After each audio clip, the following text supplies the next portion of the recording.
Hello दोस्तों, महाशिवरात्रि की हार्दिक शुभकामनाएं आप सभी को। आशा करता हूं आप सब लोग आज महाशिवरात्रि के पावन पर्व पर भोले बाबा के दर्शन करके आए होंगे और प्रार्थना भी करके आए होंगे कि सर हमारा पेपर, भोले बाबा हमारा पेपर अच्छा जाए। तो और मैं भी आप लोगों के लिए रिक्वेस्ट करके आया हूं कि आपका पेपर अच्छा जाएगा। श्योर है आपका पेपर तो अच्छा ही जाएगा क्योंकि आपकी तैयारी बहुत अच्छी है दोस्तों।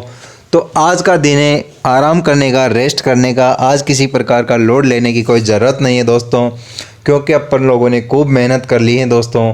और आज तो लास्ट दिन है, कल अपन युद्ध भूमि में जा रहे हैं रण लड़ने के लिए। तो अपने हथियार आज तैयार कर लेना, क्योंकि हथियार ही महत्वपूर्ण रोल निभाएंगे दोस्तों युद्ध भूमि में। और आपके हथियार आपके साथ हैं, आप सबको पता है कि आपके हथियार क्या हैं। तो दोस्तों एक बार फिर से बेस्ट ऑफ लक आप सभी को मेरी ओर से और इजी ट्रैक परिवार की ओर से। और आशा करता हूँ आप लोग परीक्षा में अच्छे नंबरों से पास होएंगे और बढ़िया आराम से पेपर दे के आना। 1 घंटे पहले ही एग्ज़ाम सेंटर पर आपको अनुमति बंद कर दी जाएगी। तो आप लोगों को परीक्षा सेंटर पर जैसे 10 बजे एग्ज़ाम हैं तो 10 बजे पेपर स्टार्ट है, तो 8 बजे ही आपको आपके सेंटर पर पहुंच जाना है दोस्तों। क्योंकि एग्ज़ाम सेंटर पर आप लोगों की जो चेकिंग होगी आपके, तो आप लोगों को समय से पूर्व ही वहां पर पहुंच जाना है ताकि किसी भी प्रकार की असुविधा नहीं हो। तो भागते भागते आपको नहीं जाना, क्योंकि आप समय से पहले पहुंच जाओगे तो थोड़ा रिलैक्स हो जाओगे, तो अपने माइंड को रिलैक्स कर लोगे तो पेपर देने में आसानी रहेगी दोस्तों। तो दोस्तों आज मैं आप लोगों के सामने कुछ ऐसी बातें लेकर आया हूँ। फालतू बात अपन करेंगे नहीं कि 8-10 घंटे में पेपर कैसे पास करें। पेपर तो वही पास होंगे जिन्होंने लगातार मेहनत की है, पिछले 1-2 महीने से हमारे साथ जुड़े हुए हैं और बिना किसी अच्छे तरीके से पढ़ रहे होंगे दोस्तों। तो आज अपन लोग बात कर रहे हैं दोस्तों रीट का पेपर देते समय ध्यान देने योग्य बातें। तो आप लोगों को किन बातों का ध्यान रखना है दोस्तों? नॉर्मली बातें हैं, आप लोगों को एडमिट कार्ड, आईडी और पासपोर्ट फ़ोटो साइज़ का आप लोगों को लेकर जाना है, बॉल पेन लेकर चले जाना। ये बातें आप सब लोगों को ध्यान है, क्योंकि आप सब समझदार हो, भावी मार्ट साहब हो, आने वाले समय के टीचर हो। फिर से बेस्ट ऑफ लक इजी परिवार की इजी टेक ओर से। देखिए दोस्तों आज हम लोग बात करेंगे, दोस्तों आपके सामने मैं बात कर रहा हूं कि आपको पेपर कैसे सोल्व करना है और किन बातों का ध्यान रखना है। मुख्य मुख्य बातें हैं आपके सामने। परीक्षा में आएंगे दोस्तों 150 क्वेश्चन। कितने? 150 प्रश्न आने वाले हैं दोस्तों। आप सभी से रिक्वेस्ट ही मान लो दोस्तों, ये जो ऊपर 2 लाइनें लिखी होगी इसको पढ़ने में मात्र 30 सेकंड का समय लगेगा। तो आप लोग ध्यान देके इनको जरूर पढ़ लेना दोस्तों। इस प्रश्न पत्र में कुल 150 वस्तुनिष्ठ बहुत चेतनात्मक प्रश्न हैं। प्रश्न पत्र कुल 5 खंडों में विभाजित हैं, सभी खंड करना अनिवार्य है। ऐसी बातें आपके सामने लिखी होगी। प्रत्येक प्रश्न 1 अंक का है। गलत उत्तर के लिए नेगेटिव मार्किंग नहीं होगी।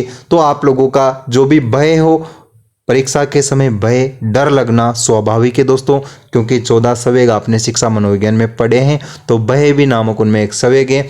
और जिन लोगों को भय नहीं लग रहा, डर नहीं लग रहा, तो फिर उन्होंने तैयारी नहीं की। जिन्होंने तैयारी की है उनको डर लगना स्वाभाविक है।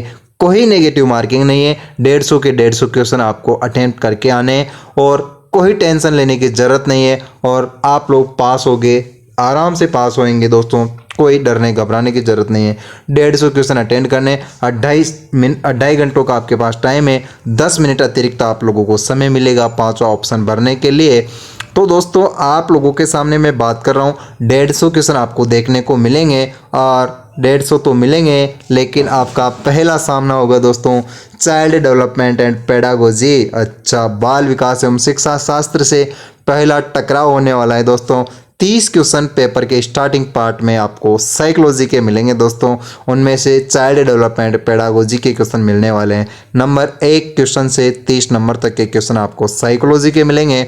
आप देखो, आप सरकार ने इतनी सुविधा की है, ये पेज आपको वह मिलेगा, ऐसे का ऐसा मिलेगा, पेपर खोलते ही जस्ट पहला पेज यही रहेगा। तो आप इसको ध्यान से देख लेना। 1 नंबर से 30 नंबर तक के क्वेश्चन आपको शिक्षा मनोविज्ञान के मिलने वाले हैं दोस्तों। तो पहला आप शिक्षा मनोविज्ञान को करोगे, जरूरी नहीं है उसको करो, लेकिन आप जैसे ही शिक्षा मनोविज्ञान के 30 क्वेश्चन आप लोगों ने कर लिए, अच्छा सर, तो उसके बाद अपन भिड़ेंगे दोस्तों लैंग्वेज फर्स्ट। अच्छा अब देखिए दोस्तों, लैंग्वेज इतना आपको कबाड़ा करवा देती है अगर आप लोगों ने थोड़ी सी भी लापरवाही की तो। क्योंकि पिछली बार बच्चों ने बहुत गलतियां की हैं, अच्छी तैयारी होने के बावजूद भी छोटी छोटी गलती की वजह से पात्रता परीक्षा पास नहीं हो पाए। दोस्तों सर ऐसी क्या गलती थी, कहीं हम ना कर जाए। खास तौर से उन लोगों के लिए जो फर्स्ट बार एग्जाम दे रहे हैं उनको ध्यान देना है दोस्तों। और आपने सीधी भर्तियों के पेपर दिए होंगे, लेकिन यह है रीट पात्रता, तो इसमें कुछ मुख्य बातों का आप लोगों को ध्यान देना है, बिल्कुल ध्यान तरीके से।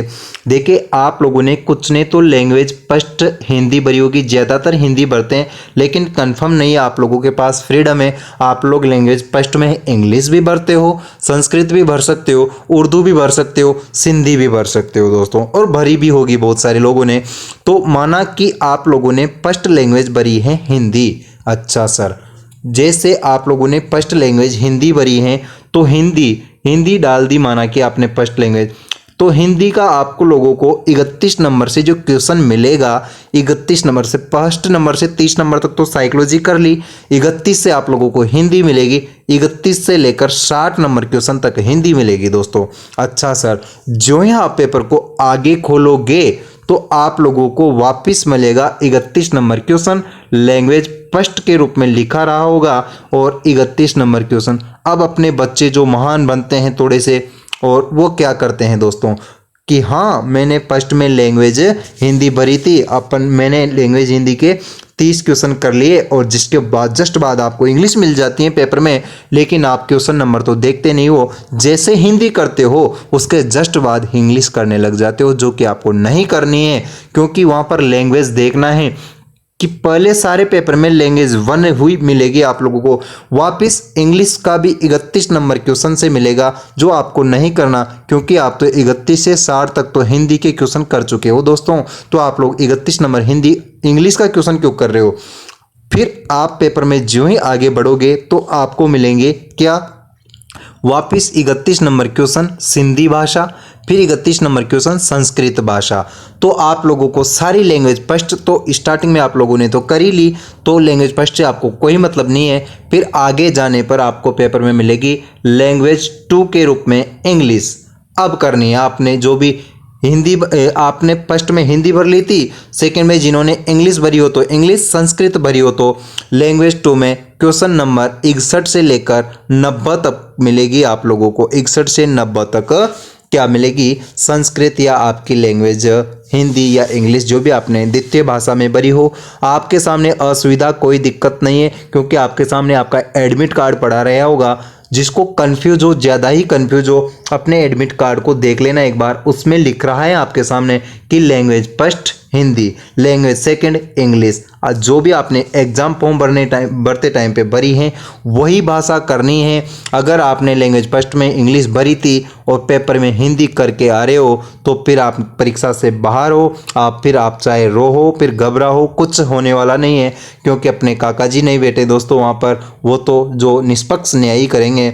तो आप एडमिट कार्ड को जरूर देखने, मेरा कहना माने तो एडमिट कार्ड को देख लेना कि उसमें लैंग्वेज फर्स्ट हिंदी है या इंग्लिश, उसी के अनुसार पेपर सोल्व करना है दोस्तों।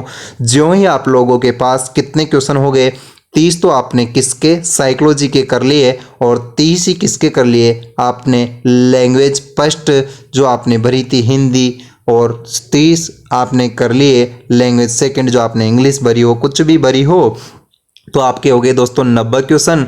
आप लोगों को एक बात और बता दूं दोस्तों, कुछ बच्चे रोते हैं बाद में कि सर मेरा पेपर छूट गया, मेरा पेपर छूट गया, मेरे तो क्वेश्चन ही छूट गए, आते हुए क्वेश्चन गलत हो गए। तो दोस्तों किन बच्चों के आते हुए क्वेश्चन गलत होते हैं, किन का पेपर छूटता है, वो भी मैं आप लोगों को बता दूं।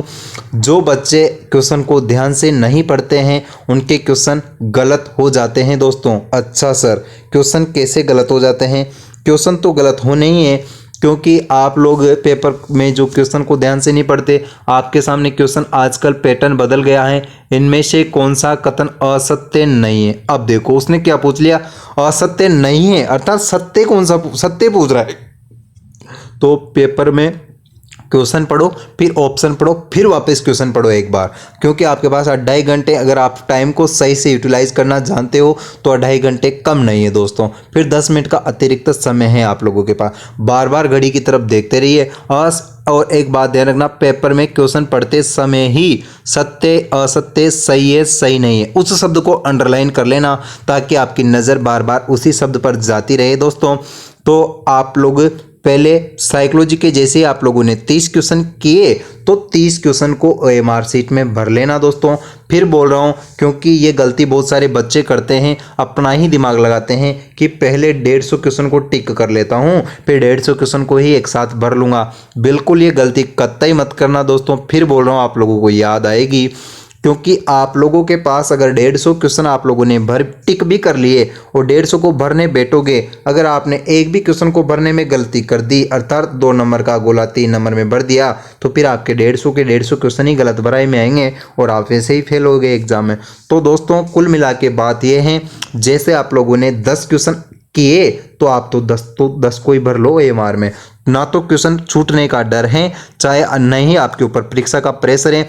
क्योंकि अगर अपन क्वेश्चन के टिक करते जाते हैं फिर अपने माइंड में एक रील तो वो चलती रहती है कि यार कहीं टाइम तो कम नहीं पड़ जाए और अपने गोले नहीं छूट जाए। तो इसी का एक ही उपाय है दोस्तों, गोले भी नहीं छूटेंगे और आपके प्रेशर भी नहीं रहेगा। 10 क्वेश्चन आपने किए 10 को OMR में भर लो, फिर अगले 10 क्वेश्चन आपने किए 10 को OMR में भर लो दोस्तों। और क्वेश्चन पढ़ते टाइम पे बड़ा ध्यान देना, अच्छे से क्वेश्चन को पढ़ना, 2 बार क्वेश्चन पढ़ लेना दोस्तों, कोई घबराने की जरूरत नहीं है, आपका पेपर बहुत अच्छा जाएगा। तो 30 तो साइकोलॉजी के जैसे ही किए 30 को भर लो दोस्तों अच्छे से, और माइनस मार्किंग तो है ही नहीं तो 30 के 30 ही गोले भरने हैं दोस्तों। 5वां ऑप्शन भी आप लोगों को मिलेगा, 5वां ऑप्शन तो यहाँ पर भरने की कोई बात है ही नहीं, क्योंकि 5वां तो आप लोग जब भरोगे जब आप लोगों को माइनस मार्किंग थी, 5वां ऑप्शन तो भरने की यहाँ पर ज़रूरत ही नहीं पड़ेगी, क्योंकि 4 ऑप्शन में से भरोगे, कहीं भगवान भरोसे आपको क्वेश्चन का आंसर नहीं आ रहा, तुक्का लग गया बजरंगबली माता रानी के आशीर्वाद से तो बहुत अच्छी बात है।